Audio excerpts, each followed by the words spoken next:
hereditary and should be eradicated by enforced sterilisation.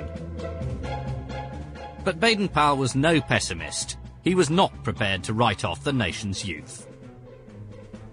When somebody's a great national hero, they're a great national hero to boys.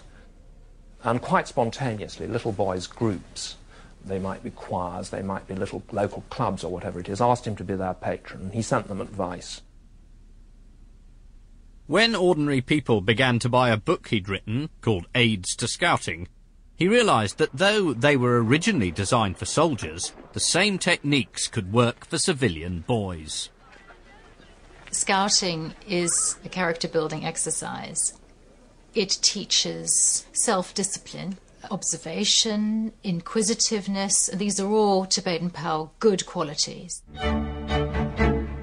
Baden-Powell agreed to use Aids to Scouting as the basis for a new work, which would promote the health and well-being of British youth.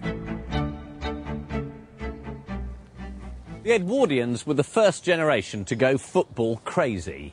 But then, as now, not everybody approved. The idea of being a fan, of spectating rather than participating, did not appeal to Baden-Powell. He believed in a healthy mind in a healthy body. Mens sana in corpore sano. That was the real goal for a boy.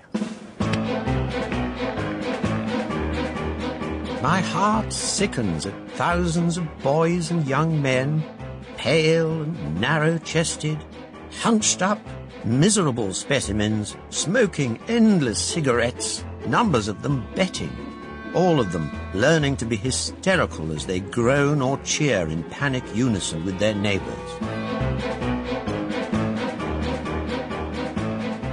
For Baden-Powell, physical and moral health went hand in hand.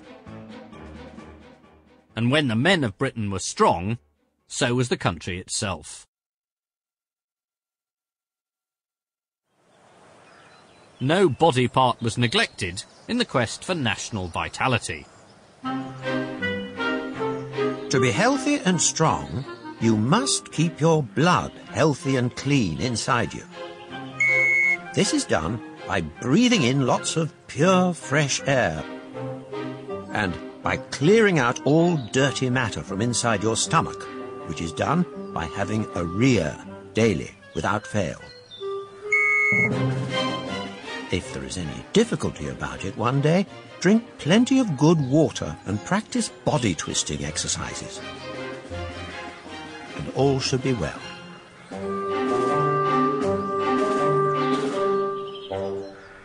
What struck me editing the book was the number of times Baden-Powell talks about orifices. Mouths, anuses, eyes, ears, all the openings of the body. It seems to me that this reflects Baden-Powell's concern with national self-defense, with keeping the body of the nation disciplined and controlled, not allowing any inroads to disease and infection.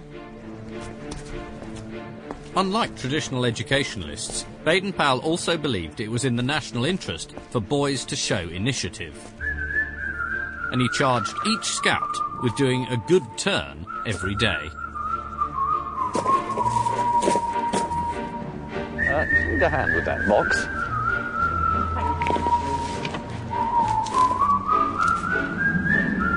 There we go.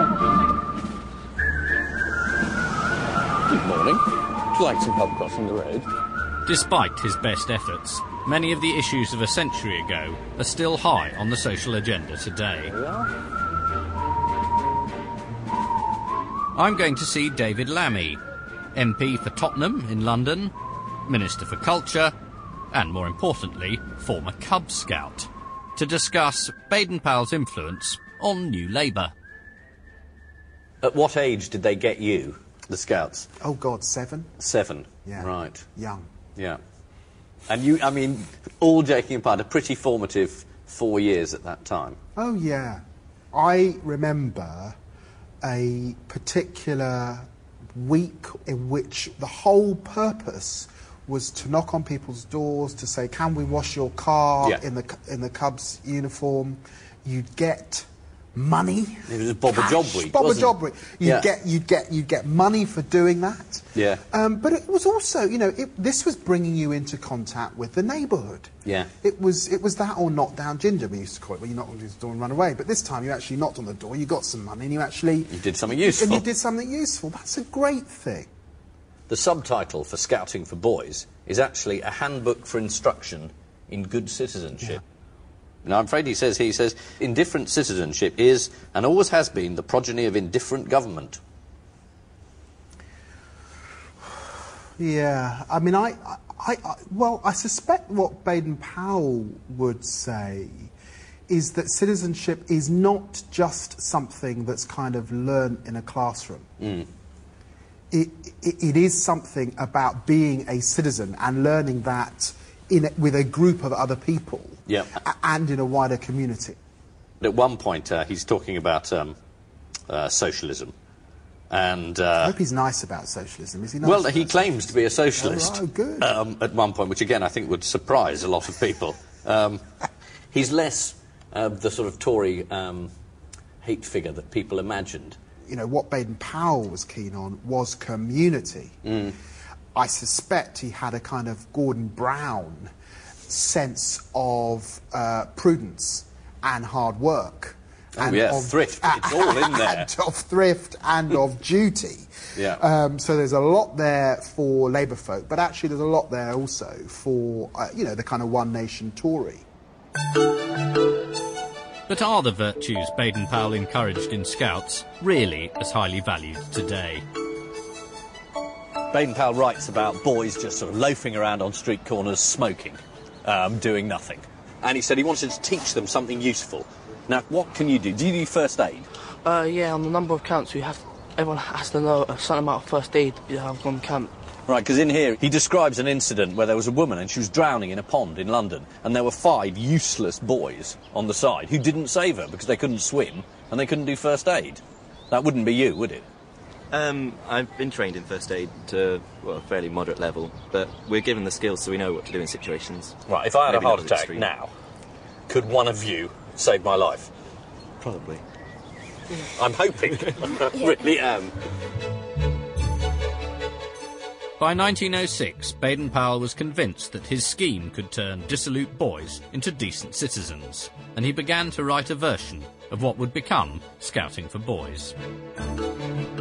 But it took the help of a hard-nosed salesman to galvanise him and turn his modest proposal into a national sensation. Arthur Pearson was proprietor of the Daily Express and a media magnate of his day. Baden-Powell, who had a suspicion of business people, also knew how the world worked, that he needed a man like Pearson. He didn't want to need him. In fact, he hated the idea of it. But without him, it couldn't happen. By summer 1907, Baden-Powell had completed a first draft. He was now ready to put his theories into practice.